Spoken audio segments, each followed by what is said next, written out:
Përdorimi i marrëveshjeve për shërbime të veçanta është rritur 4 fishë të shumë institucione po i përdorin për detyra që në fakt janë funksione të përhershme në administratën publike.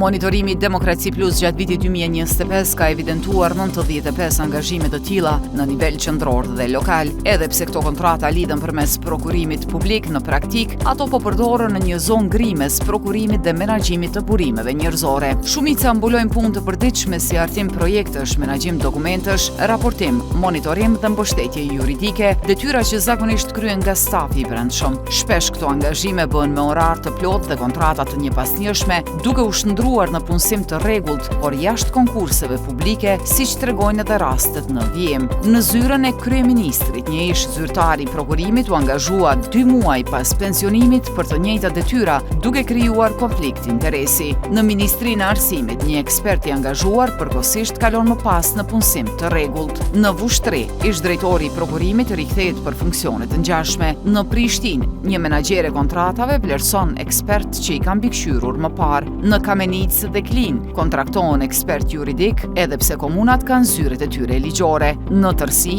këto kontrata po përdoren jashtë qëllimit ligjor, duke anashkaluar konkurse të rregullta të punësimit dhe duke rritur rrezikun e konfliktit të interesit.